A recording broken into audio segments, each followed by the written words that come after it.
ಸತ್ತು ಹೋಗಿದ್ದ ಲಾಜರನನ್ನು ಸಮಾಧಿಯಿಂದ ಜೀವಂತವಾಗಿ ಎಬ್ಬಿಸಿದಾಗ ಯೇಸು ಸ್ವಾಮಿ ಮಾಡಿದ ಈ ಕಾರ್ಯವನ್ನು ನೋಡಿ ಅನೇಕರು ಆತನನ್ನು ನಂಬಿದರು. ಆದರೆ ಕೆಲವರು ಫರಿಸಾಯರ ಬಳಿಗೆ ಹೋಗಿ ಯೇಸು ಮಾಡಿದ್ದನ್ನು ಅವರಿಗೆ ತಿಳಿಸಿದರು.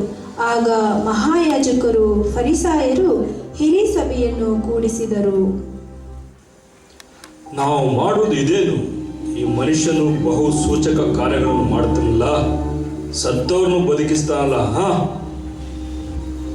ನಾವು ಯೇಸುವನ್ನು ಹಾಗೆಯೇ ಬಿಟ್ಟರೆ ಎಲ್ಲರೂ ಅವನನ್ನು ನಂಬಾರು. ಮತ್ತು ರೋಮ್ ರಾಜ್ಯದವರು ಬಂದು ನಮ್ಮ ಸ್ಥಾನವನ್ನು, ನಮ್ಮ ಜನರನ್ನು ಸೆಳೆಕೊಂಡರು. ನಿಮಗೇನೂ ತಿಳಿಯುವುದಿಲ್ಲ.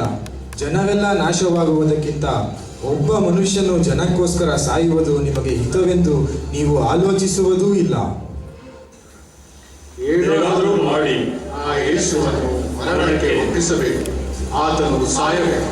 ಹೌದು.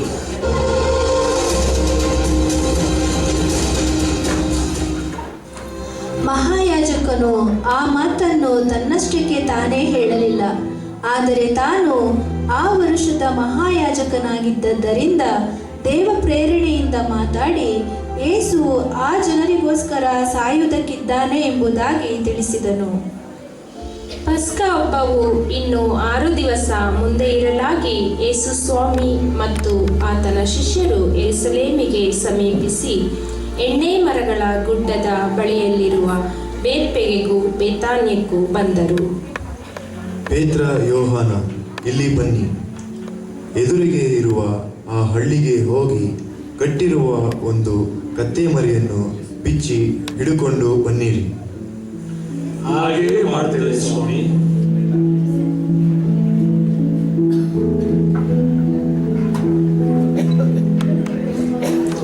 ಆ ಶಿಷ್ಯರು ಹೋಗಿ ಬೀದಿಯಲ್ಲಿ ಹೊರಗೆ ಬಾಗಿಲಿನ ಹತ್ತಿರ ಒಂದು ಕತ್ತೆ ಮರಿ ಕಟ್ಟಿರುವುದನ್ನು ಕಂಡು ಅದನ್ನು ಬಿಚ್ಚಿದರು. ಶಿಷ್ಯರು ಆ ಮರಿಯನ್ನು ಯೇಸುವಿನ ಬಳಿಗೆ ತಂದು ತಮ್ಮ ಬಟ್ಟೆಗಳನ್ನು ಅದರ ಮೇಲೆ ಹಾಕಲು ಆತನು ಅದನ್ನು ಹತ್ತಿ ಕೂತುಕೊಂಡನು.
ಹೇಳಿದ ಮಾತು ನೆರವೇರಿತು. ಯೇಸು ಸ್ವಾಮಿ ಅರಸನಂತೆ ಯೆರೂಸಲೇಮಿನಲ್ಲಿ ಪ್ರವೇಶ ಮಾಡುತ್ತಾನೆ.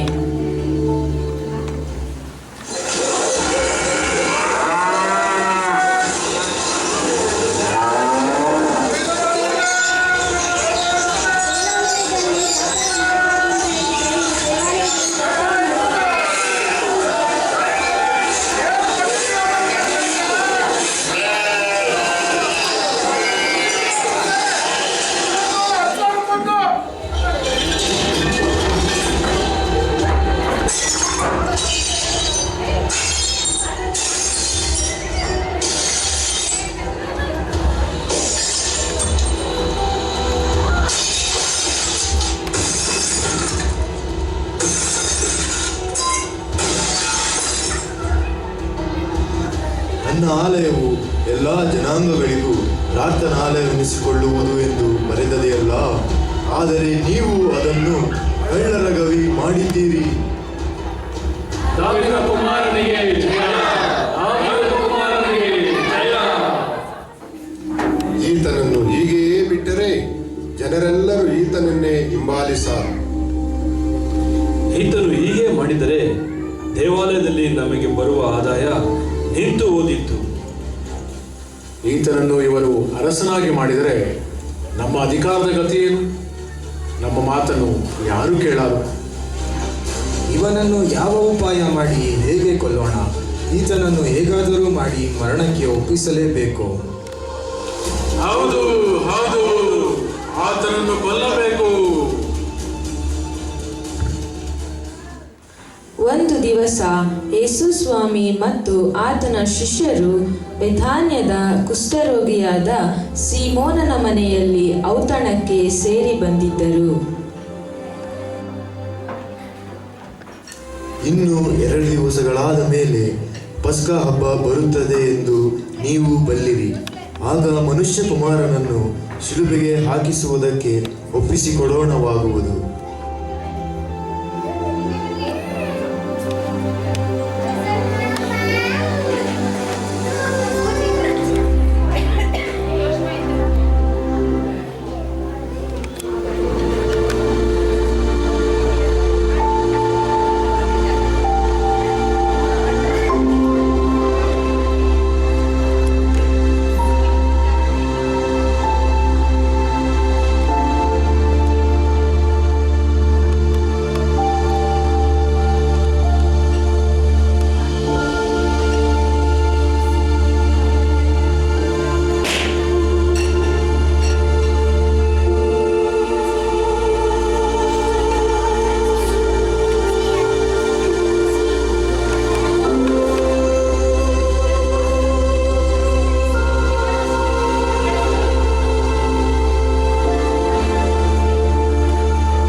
ಈ ತೈಲವನ್ನು ನೀನು ನಷ್ಟ ಮಾಡಿದ್ದೇಕೆ? ಇದನ್ನು 300 ಹಣಕ್ಕಿಂತ ಹೆಚ್ಚು ಬೆಲೆಗೆ ಮಾರಿ ಬಡವರಿಗೆ ಕೊಡಬಹುದಾಗಿತ್ತಲ್ಲ. ಈಕೆಯನ್ನು ಬಿಡಿರಿ. ಯಾಕೆ ಈಕೆಗೆ ತೊಂದರೆ ಕೊಡುತ್ತೀರಿ? ಈಕೆ ನನಗೆ ಒಳ್ಳೆಯ ಕಾರ್ಯವನ್ನು ಮಾಡಿದ್ದಾಳೆ. ಬಡವರು ಯಾವಾಗಲೂ ನಿಮ್ಮ ಬಳಿಯಲ್ಲಿ ಇರುತ್ತಾರೆ. ನಿಮಗೆ ಮನಸ್ಸು ಬಂದಾಗ ಅವರಿಗೆ ಉಪಕಾರ ಮಾಡಬಹುದು. ಆದರೆ ನಾನು ಯಾವಾಗಲೂ ನಿಮ್ಮ ಬಳಿಯಲ್ಲಿ ಇರುವುದಿಲ್ಲ. ಈಕೆಯು ಮುಂದಾಗಿ ನನ್ನ ಉತ್ತರ ಕ್ರಿಯೆಗೋಸ್ಕರ ನನ್ನ ದೇಹಕ್ಕೆ ಈ ತೈಲವನ್ನು ಹಚ್ಚಿದ್ದಾಳೆ.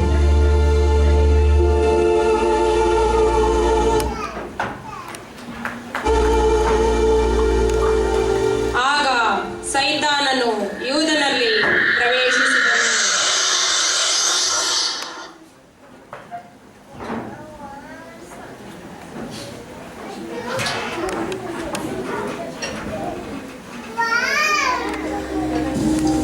ಈ ಯೇಸುವನ್ನು ಹಿಂಬಾಲಿಸಿ ನನಗೆ ಯಾವ ಪ್ರಯೋಜನ ಆ ಕಡೆ ಅಧಿಕಾರವೂ ಇಲ್ಲ, ಈ ಕಡೆ ಹಣ ಸಂಪಾದನೆ ಮಾಡಲು ಬಿಡುವುದಿಲ್ಲ.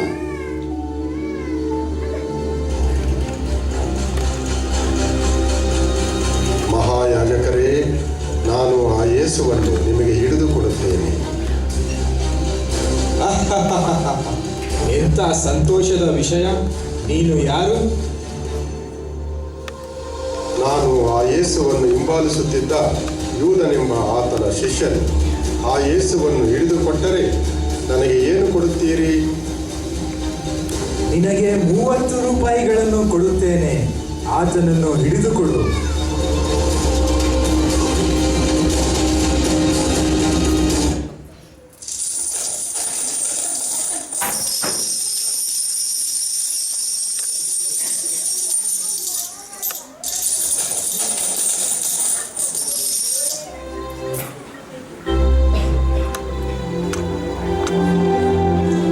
ಆಗಿನಿಂದ ಯೂದನು ಯೇಸುವನ್ನು ಹಿಡಿದುಕೊಡಲು ಅನುಕೂಲವಾದ ಸಮಯವನ್ನು ನೋಡುತ್ತಿದ್ದನು.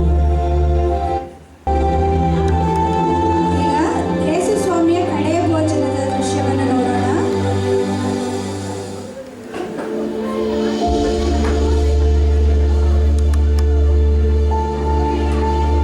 ಪೇತ್ರ, ಯೋಹಾನರೇ, ನೀವು ಹೋಗಿ ನಾವು ಪಸ್ಕದ ಊಟ ಮಾಡುವಂತೆ ಸಿದ್ಧ ಮಾಡಿ. ನಾವು ಪಸ್ಕದ ಊಟಕ್ಕಾಗಿ ಎಲ್ಲಿ ಹೋಗಿ ಸಿದ್ಧ ಮಾಡಬೇಕು ಸ್ವಾಮಿ?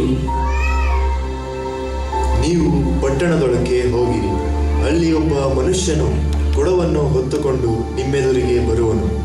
ನೀವು ಅವನ ಹಿಂದೆ ಹೋಗಿರಿ. ಅವನು ಯಾವ ಮನೆಗೆ ಹೋಗುವನೋ ಆ ಮನೆಯ ಯಜಮಾನರನ್ನು ಕೇಳಿರಿ.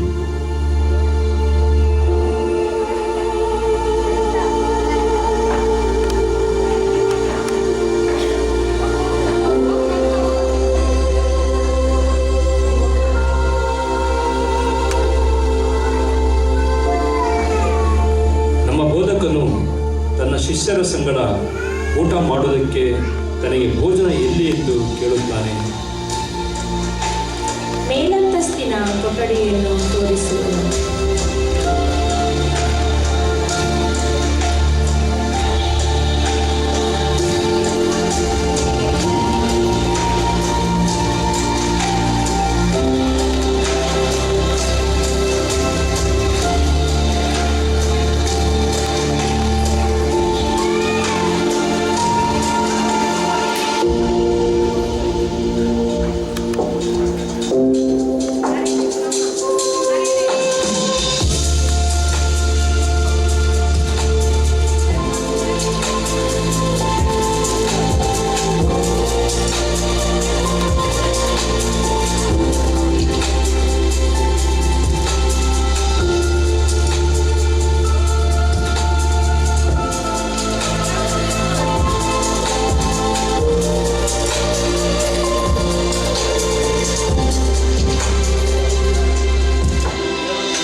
ಯೇಸು ಸ್ವಾಮಿ ಮತ್ತು ಆತನ ಶಿಷ್ಯರು ಭೋಜನಕ್ಕೆ ಕುಳಿತುಕೊಳ್ಳುವರು.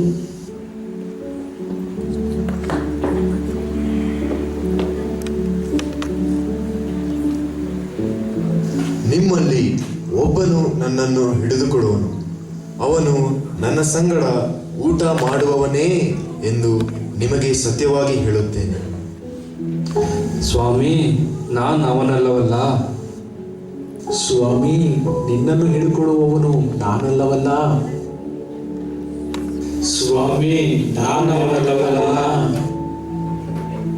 ಬಟ್ಟಲಲ್ಲಿ ನನ್ನ ಸಂಗಡ ಕೈ ಅದ್ದಿದವನೇ ನನ್ನನ್ನು ಹಿಡಿದುಕೊಡುವವನು. ಮನುಷ್ಯಕುಮಾರನು ಹೊರಟು ಹೋಗುತ್ತಾನೆ, ಸರಿ, ಹಾಗೆಯೇ ಅವನ ವಿಷಯವಾಗಿ ಬರೆದದೆಯಲ್ಲ. ಆದರೆ ಯಾವನು ಮನುಷ್ಯಕುಮಾರನನ್ನು ಹಿಡಿದುಕೊಡುವನೋ ಅವನ ಗತಿಯನ್ನು ಏನು ಹೇಳಲಿ? ಆ ಮನುಷ್ಯನು ಹುಟ್ಟದಿದ್ದರೆ ಅವನಿಗೆ ಒಳ್ಳೆಯದಾಗಿತ್ತು.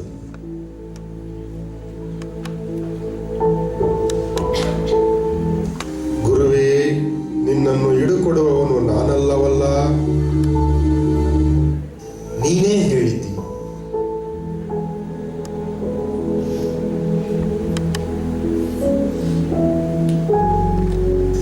ತಗೊಳ್ಳಿರಿ, ತಿನ್ನಿರಿ. ಇದು ನನ್ನ ದೇಹ, ನನ್ನನ್ನು ನೆನಪಿಸಿಕೊಳ್ಳಿ. ತಪ್ಪಿಸಿಕೊಳ್ಳುವುದಕ್ಕೋಸ್ಕರ ಹೀಗೆ ಮಾಡಿರಿ.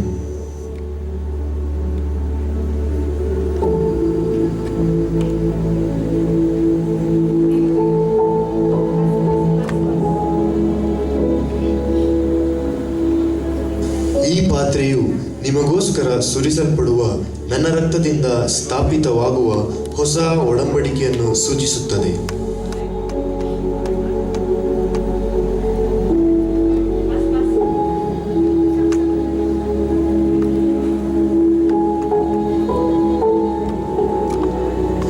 ನನ್ನ ರಾಜ್ಯದಲ್ಲಿ ನೀವು ನನ್ನ ಮೇಜಿನ ಮೇಲೆ ಊಟ ಮಾಡುವಿರಿ, ಕುಡಿಯುವಿರಿ, ಮತ್ತು ನೀವು ಸಿಂಹಾಸನಗಳ ಮೇಲೆ ಕುಳಿತು ಇಸ್ರಾಯೇಲಿನ 12 ಕುಲಗಳಿಗೆ ನ್ಯಾಯ ತೀರಿಸುವಿರಿ. ಸಿಮೋನನೇ, ಸಿಮೋನನೇ, ಹೇಳಿ ಸ್ವಾಮಿ. ನೋಡು, ಸೈತಾನನು ನಿನ್ನನ್ನು ಗೋಧಿಯಂತೆ ಒನೆಯಬೇಕೆಂದು ಅಪ್ಪಣೆ ಕೇಳಿಕೊಂಡನು. ನಾನು ನಿನ್ನ ವಿಷಯದಲ್ಲಿ ನಂಬಿಕೆ ಕುಂದಿ ಹೋಗಬಾರದೆಂದು ದೇವರಿಗೆ ವಿಜ್ಞಾಪನೆ ಮಾಡಿಕೊಂಡೆನು. ನೀನು ತಿರುಗಿಕೊಂಡ ಮೇಲೆ ನಿನ್ನ ಸಹೋದರರನ್ನು ದೃಢಪಡಿಸು. ಸ್ವಾಮಿ, ಹಾಗೆ ಹೇಳಬೇಡಿ. ನಿನ್ನ ಸಂಗಡ ಸೆರೆಮನೆಗೆ ಹೋಗುವುದಕ್ಕೂ ಸಾಯುವುದಕ್ಕೂ ಸಿದ್ಧನಾಗಿದ್ದೇನೆ ಸ್ವಾಮಿ. ಪೇತ್ರನೇ, ನನ್ನ ವಿಷಯದಲ್ಲಿ ಇವನನ್ನು ಅರಿಯನೆಂದು ನೀನು 3 ಸಾರಿ ಹೇಳುವ ತನಕ ಈ ಹೊತ್ತು ಕೋಳಿ ಕೂಗುವುದೇ ಇಲ್ಲವೆಂದು ನಿನಗೆ ಹೇಳುತ್ತೇನೆ. ಸ್ವಾಮಿ, ನಾನು ನಿನ್ನ ಸಂಗಡ ಸಾಯಬೇಕಾದರೂ ನಿನ್ನನ್ನು ಅರಿಯನೆಂಬುದಾಗಿ ಹೇಳುವುದೇ ಇಲ್ಲ.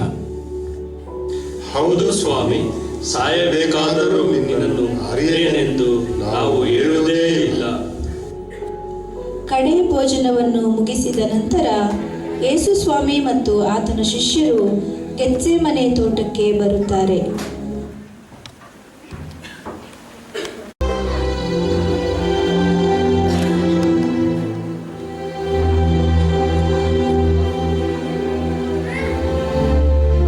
ನೀವೆಲ್ಲ ಇಲ್ಲೇ ಕೂತುಕೊಳ್ಳಿ, ನಾನು ಅತ್ತಲಾಗಿ ಹೋಗಿ ಪ್ರಾರ್ಥನೆ ಮಾಡಿ ಬರುತ್ತೇನೆ.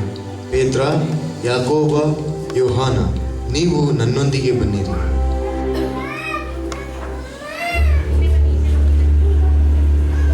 ನನ್ನ ಪ್ರಾಣವು ಸಾಯುವಷ್ಟು ದುಃಖಕ್ಕೆ ಒಳಗಾಗಿದೆ.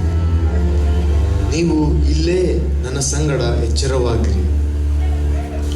ಆಯಿತು ಸ್ವಾಮಿ.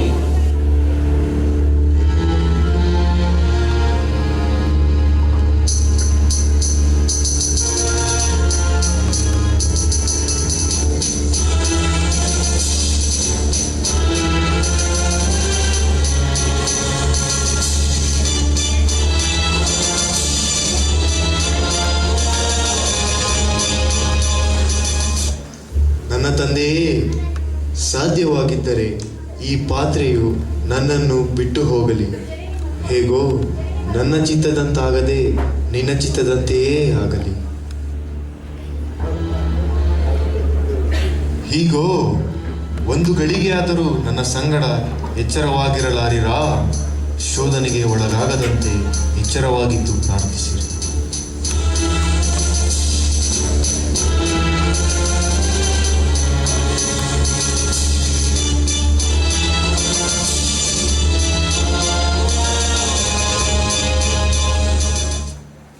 ಸ್ವಾಮಿಯವರು ಯಾಕೋ ತುಂಬ ದುಃಖದಲ್ಲಿದ್ದಾರೆ. ಇವತ್ತು ಬೇರೆ ನನ್ನನ್ನು ಹಿಡಿದುಕೊಡುತ್ತಾರೆ, ನಾನು ಹೋಗುತ್ತೇನೆ ಎಂದೆಲ್ಲ ಹೇಳುತ್ತಿದ್ದಾರಲ್ಲ. ನನಗೆ ಇವತ್ತು ಬಹಳ ನಿದ್ರೆ ಬರ್ತಾ ಇದೆ.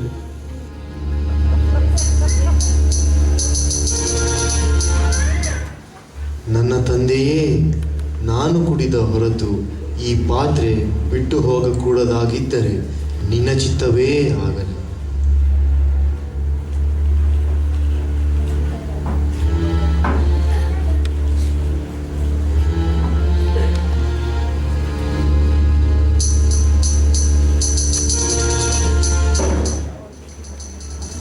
ತಂದೆಯೇ, ನನ್ನ ಚಿತ್ತದಂತಾಗದೆ ನಿನ್ನ ಚಿತ್ತದಂತೆಯೇ ಆಗಲಿ.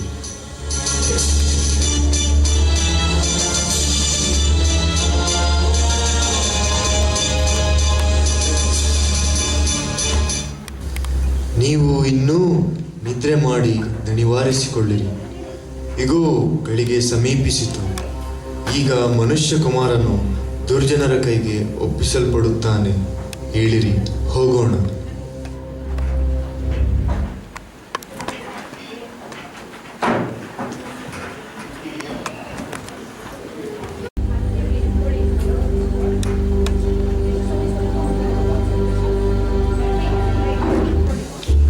ಯೇಸು ಮತ್ತು ಆತನ ಶಿಷ್ಯರು ಗೆತ್ಸೇಮನೆ ತೋಟದಲ್ಲಿದ್ದಾರೆ. ನಾನು ಯಾರಿಗೆ ಮುದ್ದಿಡುತ್ತೇನೋ ಅವನೇ ಆ ಯೇಸು. ಅವನನ್ನು ಹಿಡಿಯಿರಿ.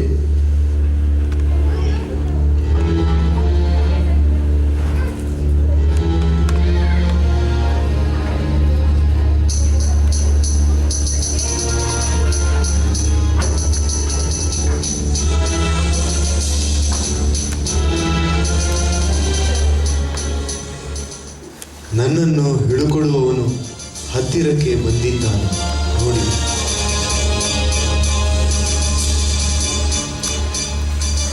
ಗುರುವೇ, ನಮಸ್ಕಾರ. ಗೆಳೆಯನೇ, ನೀನು ಬಂದ ಕೆಲಸ ಇದೆಯೋ?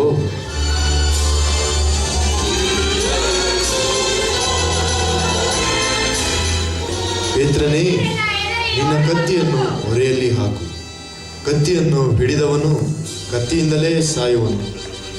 ನಾನು ನನ್ನ ತಂದೆಯನ್ನು ಬೇಡಿಕೊಳ್ಳಲಾರೆನೆಂದು ಬೇಡಿಕೊಂಡರೆ ಆತನು ನನಗೆ ಈಗಲೇ 12 ಗಣಗಳಿಗಿಂತ ಹೆಚ್ಚು ಮಂದಿ ದೇವದೂತರನ್ನು ಕಳುಹಿಸಿಕೊಡುವುದಿಲ್ಲವೆಂದು ನೆನೆಸುತ್ತೀಯಾ?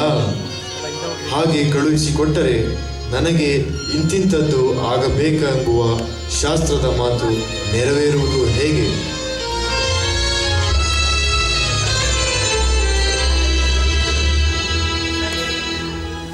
ನಾನು ದೇವಾಲಯದಲ್ಲಿ ದಿನಾಲು ಕೂತುಕೊಂಡು ಬೋಧಿಸುತ್ತಿದ್ದಾಗ ನೀವು ನನ್ನನ್ನು ಹಿಡಿಯಲಿಲ್ಲ. ಆದರೆ ಪ್ರವಾದಿಗಳು ಬರೆದ ವಚನಗಳೆಲ್ಲ ನೆರವೇರುವಂತೆ ಇದೆಲ್ಲ ಆಯಿತು.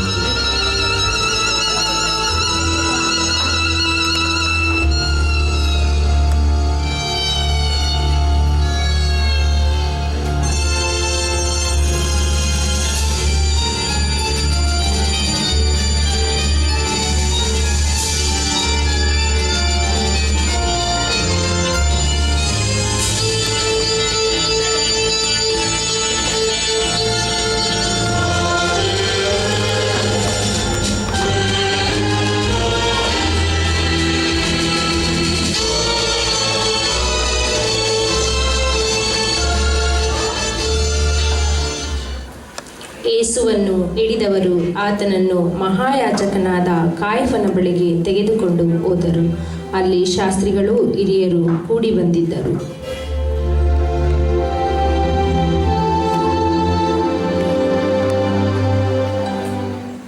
ಈ ಯೇಸುವಿನ ವಿರುದ್ಧವಾಗಿ ಏನೇನು ಸಾಕ್ಷಿ ಇದೆ? ಸಭೆಯ ಮುಂದೆ ಪ್ರಸ್ತುತಪಡಿಸಿರಿ.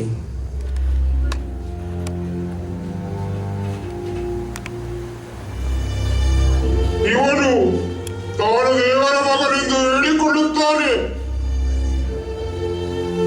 ನಾನು ದೇವರ ಆಲಯವನ್ನು ಕೆಡವಿ ಬಿಟ್ಟು 3 ದಿನಗಳಲ್ಲಿ ಕಟ್ಟಬಲ್ಲೆನೆಂದು ಇವನು ಹೇಳಿದನು. ನೀನೇನು ಉತ್ತರ ಹೇಳುವುದಿಲ್ಲವೋ? ಇವರು ನಿನ್ನ ಮೇಲೆ ಹೇಳುವ ಈ ಸಾಕ್ಷಿ ಏನು?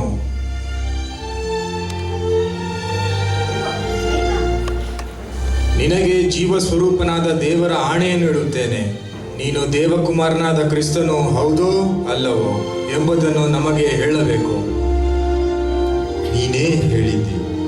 ಇದಲ್ಲದೆ ಇನ್ನು ಮೇಲೆ ಮನುಷ್ಯ ಕುಮಾರನು ಸರ್ವಶಕ್ತನ ಬಲಗಡೆಯಲ್ಲಿ ಆಸೀನನಾಗಿರುವುದನ್ನು, ಆಕಾಶದ ಮೇಘಗಳ ಮೇಲೆ ಕುಳಿತು ಬರುವುದನ್ನು ಕಾಣುವಿರಿ ಎಂದು ನಿಮಗೆ ಹೇಳುತ್ತೇನೆ. ಇದು ದೇವದೂಷಣೆಯ ಮಾತು. ನಮಗೆ ಸಾಕ್ಷಿಗಳು ಇನ್ನು ಯಾತಕ್ಕೆ? ಇವನು ಈಗಲೇ ಆಡಿದ ದೇವದೂಷಣೆಯ ಮಾತನ್ನು ಕೇಳಿದಿರಲ್ಲ. ನಿಮಗೆ ಹೇಗೆ ತೋರುತ್ತದೆ? ಇವನು ಮರಣದಂಡನೆ ಹೊಂದತಕ್ಕವನು. ನಿನ್ನ ನೋಡಿದವರು ಯಾರು? ಪ್ರವಾದನೆ ಹೇಳು.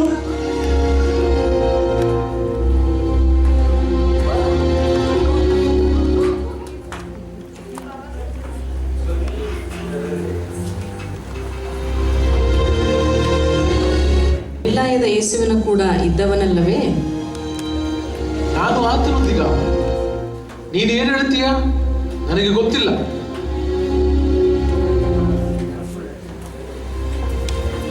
ಇವನು ನಜರೇತಿನ ಯೇಸುವಿನ ಕೂಡ ಇದ್ದವನು. ಅಲ್ಲ, ಆ ಮನುಷ್ಯನನ್ನು ನಾನು ಅರಿಯನು. ಆಣೆಟ್ಟು ಹೇಳ್ತೇನೆ, ನಾನು ಅರಿಯನು. ನಿಶ್ಚಯವಾಗಿ ನೀನು ಸಹ ಅವರಲ್ಲಿ ಒಬ್ಬನು. ನಿನ್ನ ಭಾಷೆಯೇ ನಿನ್ನನ್ನು ಗಲಿಲಾಯದವನೆಂದು ತೋರಿಸಿಕೊಡುತ್ತದೆ. ಆ ಮನುಷ್ಯನನ್ನು ನಾನು ಅರಿಯನು, ನಾನು ಅರಿಯನು.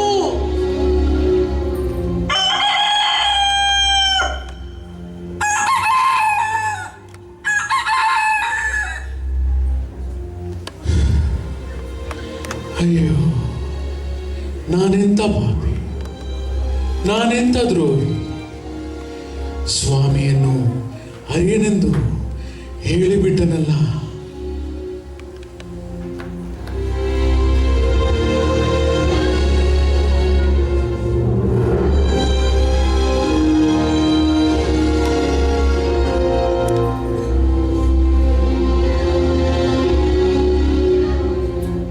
ಮರಣದಂಡನೆ ಕೊಡುವ ಅಧಿಕಾರ ಇಲ್ಲದೇ ಇರುವ ಕಾರಣ ಅವರು ಯೇಸು ಸ್ವಾಮಿಯನ್ನು ಪಿಲಾತನ ಬಳಿಗೆ ಕರೆದು ತರುತ್ತಾರೆ.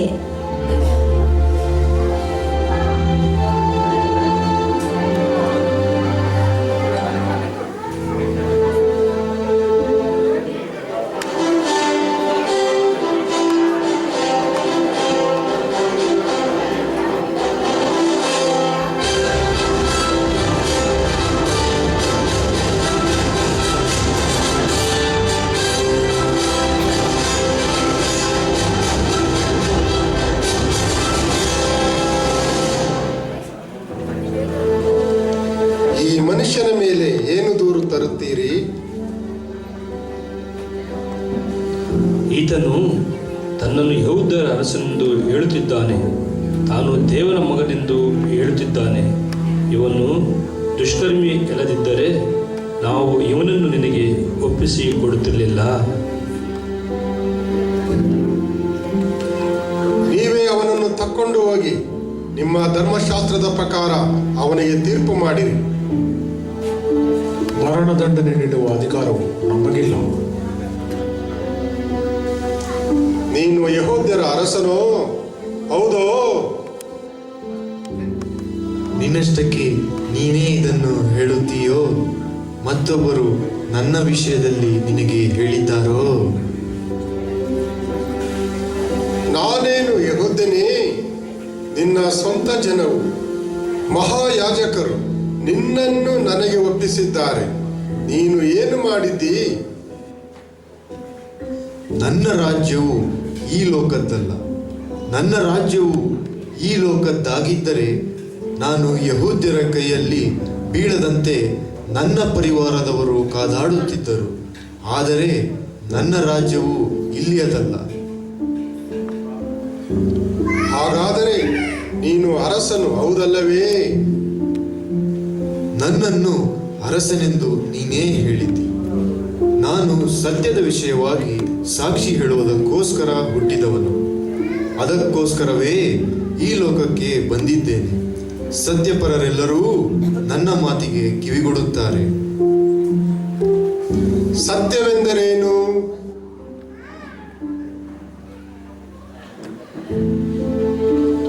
ಇವನಲ್ಲಿ ನನಗೆ ಯಾವ ಅಪರಾಧವೂ ಕಾಣಿಸುವುದಿಲ್ಲ. ಬಾ ಇಲ್ಲಿ. ನೀನು ಆ ಸತ್ಪುರುಷನ ಗೊಡವೆಗೆ ಹೋಗಬೇಡ. ಅವನ ದೆಸೆಯಿಂದ ಈ ಹೊತ್ತು ಕನಸಿನಲ್ಲಿ ಬಹಳ ತೊಂದರೆ ಪಟ್ಟೆನು ಎಂದು ದೇಶಾಧಿಪತಿಗೆ ತಿಳಿಸು.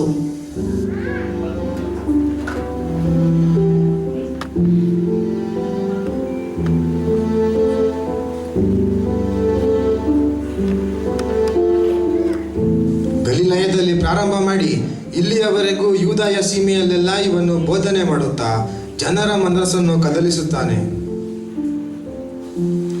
ಓಹೋಹೋಹೋ, ಈ ಮನುಷ್ಯನು ಗಲಿಲಾಯದವನೋ? ಹಾಗಾದರೆ ಇವನು ನಮ್ಮ ಅಧಿಕಾರದ ಕೆಳಗೆ ಬರುವುದಿಲ್ಲ. ಇವನು ಹೆರೋದನ ಅಧಿಕಾರಕ್ಕೆ ಒಳಪಟ್ಟವನು. ಇವನನ್ನು ಹೆರೋದನ ಬಳಿಗೆ ಕರೆದುಕೊಂಡು ಹೋಗಿರಿ.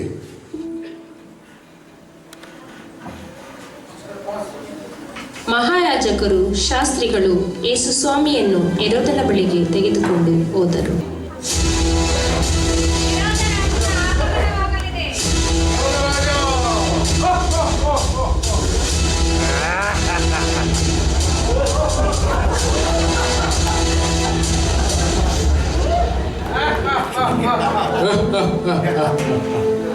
ನಾನು ನಿನ್ನ ನೋಡಬೇಕೆಂದು ತುಂಬಾ ದಿವಸಗಳಿಂದ ಅಪೇಕ್ಷೆ ಪಟ್ಟಿದ್ದೇನೆ. ನಿನ್ನ ವಿಷಯವಾಗಿ ಬಹಳ ಸಂಗತಿಗಳನ್ನು ಕೇಳಿದ್ದೇನೆ. ನೀನು ನಿನ್ನನ್ನು ಯಾರೆಂದು ಅನ್ನುತ್ತಿ? ನಿನ್ನ ಶಿಷ್ಯರು ನಿನ್ನನ್ನು ಯಾರೆಂದು ಹೇಳುತ್ತಾರೆ?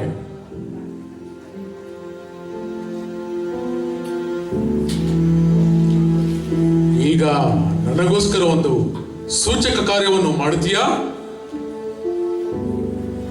ಅರಸೇ, ಈ ಮನುಷ್ಯನು ತನ್ನನ್ನು ತಾನು ಅರಸನೆಂದು ಹೇಳಿಕೊಳ್ಳುತ್ತಿದ್ದಾನೆ. ಈತನು ಎಲ್ಲಾ ಜನರ ಮನಸ್ಸನ್ನು ಕೆಡಿಸುತ್ತಿದ್ದಾನೆ. ಈ ಮನುಷ್ಯನು ಒಬ್ಬ ಅರಸನೇ? ಅರಸೆ, ಅರಸನಂತೆ ಅರಸ.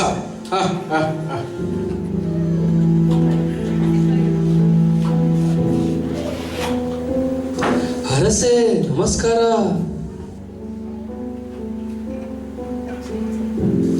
ಹೇ ಪ್ರವಾದಿಯೇ, ನಾನು ಸತ್ತು ಹೋಗಿದ್ದೇನೆ, ನನ್ನನ್ನು ಬದುಕಿಸು. ಈತನನ್ನು ಪಿಲಾತನ ಬಳಿಗೆ ಕಳುಹಿಸಿರಿ. ನನಗೆ ಇವನಲ್ಲಿ ಯಾವ ಅಪರಾಧವೂ ಕಾಣಿಸುವುದಿಲ್ಲ. ಕೊಂಡು ಬಂದರು.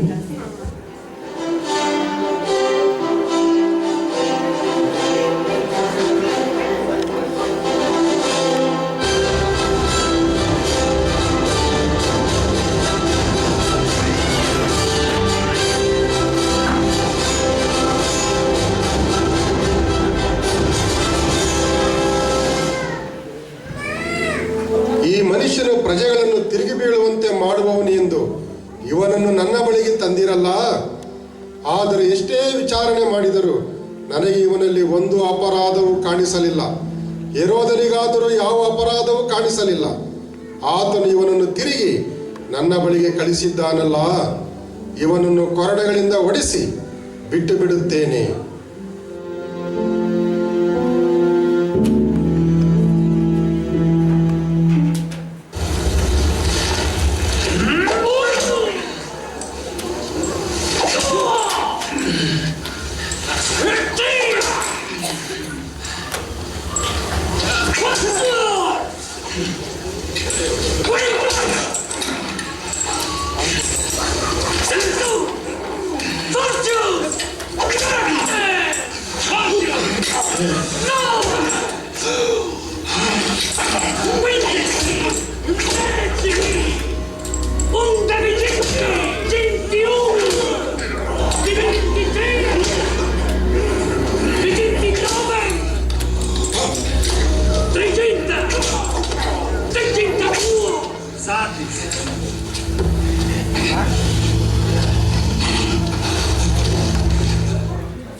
ಈತನಲ್ಲಿ ನನಗೆ ಯಾವುದೇ ಅಪರಾಧವೂ ಕಾಣಿಸುವುದಿಲ್ಲ. ಆದರೂ ನಿಮ್ಮ ಮಾತಿನ ಮೇರೆಗೆ ಈತನನ್ನು ಶಿಕ್ಷಿಸಿದ್ದೇನೆ. ಆದರೆ ಪಸ್ಕ ಹಬ್ಬದಲ್ಲಿ ನಾನು ಒಬ್ಬನನ್ನು ನಿಮಗೆ ಬಿಟ್ಟು ಕೊಡುವ ಪದ್ಧತಿ ಉಂಟಷ್ಟೇ. ನಾನು ಯೆಹೂದ್ಯರ ಅರಸನನ್ನು ಬಿಟ್ಟು ಕೊಡುವುದು ನಿಮಗೆ ಇಷ್ಟವೋ?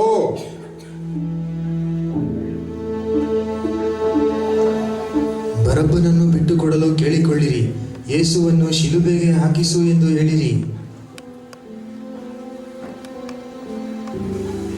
ಇಗೋ ಈ ಮನುಷ್ಯನು, ಇವನನ್ನು ಬಿಟ್ಟು ಕೊಡಲೇ? ಶಿಲುಬೆಗೆ ಹಾಕಿಸು, ಆತನನ್ನು ಶಿಲುಬೆಗೆ ಹಾಕಿಸು, ಯೇಸುವನ್ನು ಶಿಲುಬೆಗೆ ಹಾಕಿಸು, ಶಿಲುಬೆಗೆ ಹಾಕಿಸು.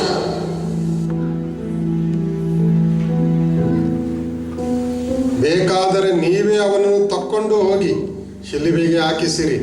ನನಗೆ ಅವನಲ್ಲಿ ಯಾವ ಅಪರಾಧವೂ ಕಾಣಿಸಲಿಲ್ಲ. ನಮಗೆ ಒಂದು ನಿಯಮ ಉಂಟು. ಆ ನಿಯಮದ ಪ್ರಕಾರ ಇವನು ಸಾಯತಕ್ಕವನು, ಯಾಕಂದರೆ ಅವನು ತನ್ನನ್ನು ದೇವರ ಮಗನನ್ನಾಗಿ ಮಾಡಿಕೊಂಡಿದ್ದಾನೆ.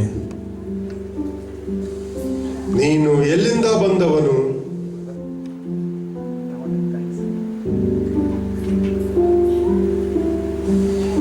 ನನ್ನ ಸಂಗಡಲೂ ನೀನು ಮಾತನಾಡುವುದಿಲ್ಲವೋ? ನಿನ್ನನ್ನು ಬಿಡಿಸುವ ಅಧಿಕಾರವು, ನಿನ್ನನ್ನು ಶಿಲುಬೆಗೆ ಹಾಕಿಸುವ ಅಧಿಕಾರವು ನನಗೆ ಉಂಟೆಂಬುದು ನಿನಗೆ ಗೊತ್ತಿಲ್ಲವೋ? ಮೇಲಣಿಂದ ನಿನಗೆ ಕೊಡಲ್ಪಡದಿದ್ದರೆ ನನ್ನ ಮೇಲೆ ನಿನಗೆ ಯಾವ ಅಧಿಕಾರವೂ ಇರುತ್ತಿರಲಿಲ್ಲ. ಈ ಇಬ್ಬರಲ್ಲಿ ಯಾರನ್ನು ನಿಮಗೆ ಬಿಟ್ಟು ಕೊಡಬೇಕೆನ್ನುತ್ತೀರಿ?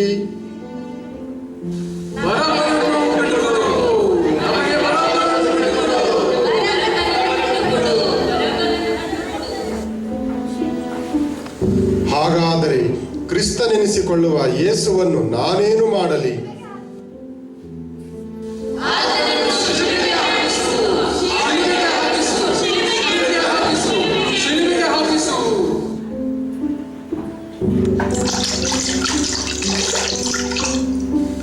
ಈ ಪುರುಷನನ್ನು ಕೊಲಿಸಿದ್ದಕ್ಕೆ ನಾನು ಸೇರಿದವನಲ್ಲ, ನೀವೇ ನೋಡಿಕೊಳ್ಳಿರಿ.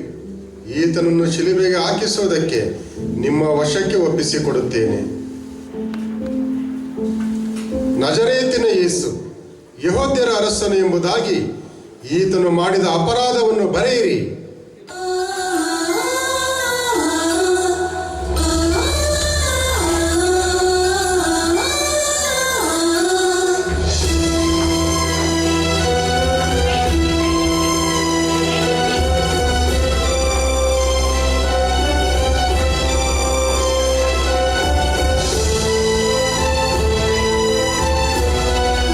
ಯೆಹೂದ್ಯರ ಅರಸೇ, ನಿನಗೆ ನಮಸ್ಕಾರ.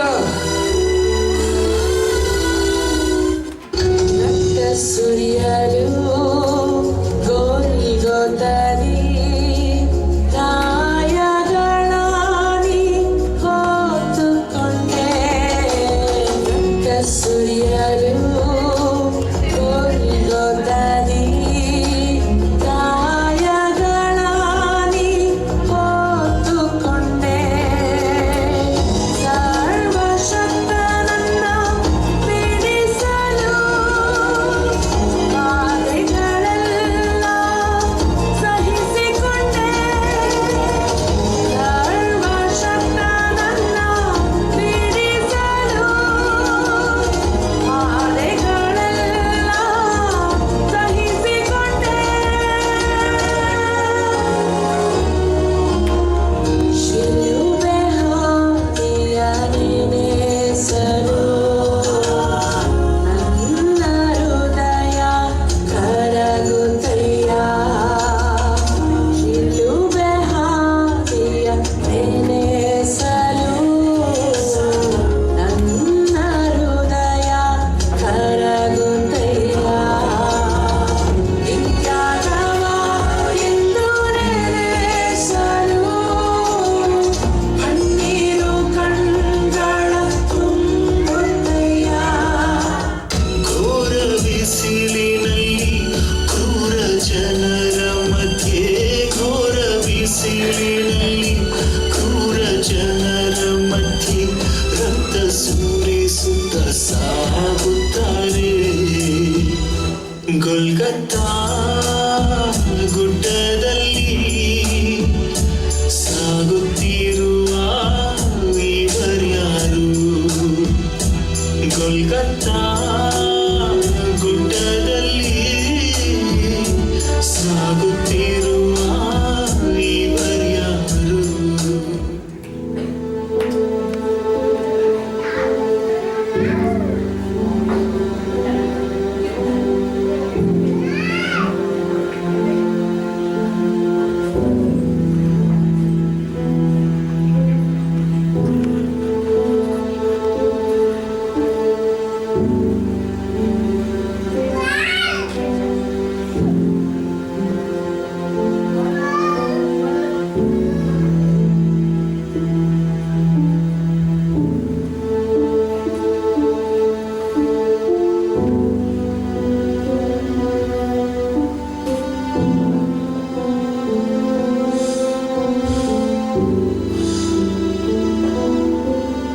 ಆಯಿತು.